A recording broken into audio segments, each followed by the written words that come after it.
I wanted to do a quick little video about layers in Adobe Illustrator. It's an important tool. It can help you stay organized in your project. And it also helps you adjust some of the background images as well as foreground images. So just to demonstrate a little bit, let's draw two rectangles. Come over here, rectangle 1 and rectangle 2. So you should notice that the second one is now on top of that first one. And just to help us differentiate between these, let's do a different fill color. I'll choose a light blue for the first one. And for the second one, I'll choose yellow. How about that? Beautiful. Now, if you're using the Essentials Classic workspace like I am, the Layers panel is located on the right side of the screen. It looks like two pieces of paper stacked on top of each other. Go ahead and click on that icon, and you should see the Layers panel pop up. Now, I really like their choice of a piece of paper stacked on top of another one because that explains what layers are all about. Each shape is essentially drawn on its own layer, or if you want to think of it, a layer is the same thing as like a piece of paper. So if I drew these two rectangles, the blue rectangle is on its own layer, the yellow is on its own layer. So there's two separate layers, and that's demonstrated here in the layer panel. When I click this little arrow, you can see that both rectangles are kind of listed separately underneath layer 1. So the rectangles are essentially sub-layers under layer 1, and this is a default behavior of Illustrator. Anything drawn will be automatically placed in layer 1 until you tell Illustrator to create a new layer and place objects on that layer. So just to demonstrate what that's all about, if you want to create a new layer, come down to the bottom of the layer panel, and you should see a box with a plus sign. Go ahead and click on that, and you should see that layer 2 appears above layer 1 in the Layers panel. So I'm just going to make sure that layer 2 is highlighted. See how it's kind of highlighted in blue? I can kind of toggle between layer 1 and layer 2. So once layer 2 is highlighted, then I can come over here and use a rectangle tool. Actually, let's do a circle. What the heck? Just to make it a little different, and then let's color that circle green. Do you see how now under layer 2, if I click on that little arrow next to the preview window, there's now an ellipse, and it's green. So this is one way that you can organize the objects that you are creating. You can create them as sub-layers underneath layer 1, or you can just have layer 1 and create everything underneath it. But I'm here to tell you that the better organization is to try and group things together. And at the end of this video, I'm going to show you what that looks like. But first, there's a couple things I wanted to point out. Do you notice how the yellow rectangle is currently on top of the blue rectangle? Even in the layer panel, there's a connection between the canvas and the layer panel. So if I wanted the blue rectangle on top of the yellow, all I would have to do is grab the blue rectangle in the Layers panel and move it up above the yellow one. So you can kind of see, like, when you do that, there's like this little ghosted line that appears, and that helps you place that object in the layer panel. So right now, yellow's on top, and so yellow's on top over here. If I click and move the rectangle up, all of a sudden, now it's on top of the yellow. So I call that order of operations, and if you're having a hard time figuring out how to get an object above something, you may hear me say, check your order of operations, and that's your way of saying I need to go to the layer panel and figure out where these layers are all located. Now, do you see the little eyeball icon on the left side of the panel? That's your hiding icon.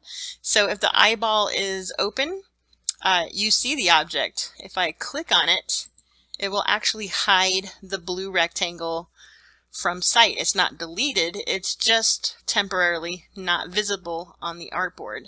So then you can always click back on that box and you can see it again. Right next to the eyeball is the locking box. So if you click on that blank box, a lock will appear, and then you'll notice that if you take your black arrow, you can't move that object. And I can move the yellow one, but I can't move the blue rectangle, and that's because it's locked. So just click on the lock to unlock it, And now you're able to move it. Over on the right hand side is the circles, and those are really just selection circles. So anytime that you select an object, be it you select it on the canvas itself, it's going to highlight. There's going to be like a little square, and you can see that there's like a double circle instead of it just being a single circle. So if you want to select multiple objects, you can do it that way. You can also hold Shift, and that's how you can select all three of them in the Layers panel. To deselect, all you have to do is just click in a blank area on your screen and it's all deselected. A really good habit to get into is to name your shapes, because you can easily have 100 layers in your projects, and if you need to modify one for any reason, they gotta be easy to find in that Layers panel. So just name it to whatever it is that the object is that's on that layer. So if you have a blue rectangle, let's double click where it says rectangle, and you'll see that it highlights in blue and it's saying that it's ready to be retyped. So we will just do blue rectangle. Now my layer panel is stretched out. If yours is not stretched out and you can't read blue rectangle, hover your mouse over the edge of that layer panel, click and drag it as wide as you want it or as small as you want it. I kind of like it just so that I can see the name. So there we have blue rectangle. We have yellow rectangle, and then we're going to have a green ellipse. Now if I wanted to name layer 1 and layer 2, I definitely could. I'm not going to right at the moment. I'm going to show you an example of what an organized Illustrator file looks like here momentarily. But first I just wanted to help you understand that naming your objects is really important. It just helps you find things faster and more efficiently. Now the last thing that I wanted to show you is, do you see how layer 1 has a blue color associated with it and layer 2 has a red color associated with it? I call these the selection colors. So when you select any of the blue of the layer 1 shapes, like the sublayers underneath that layer, so for instance if I was going to select the blue rectangle, it's kind of hard to notice, but even the grips are highlighted in blue color. What does it look like when you do the green ellipse? Do you see how that has all turned into red? So these colors that you see right here are just helping you be able to differentiate when you're working out on the artboard which layers are with layer 1 and which layers are with layer 2. To change the color of any of your layers, all you have to do is double click on that preview window and this little window pops up, and then you can change the color here. So if you're working with like a red object, you might not want to have a red highlight. It makes it harder to see.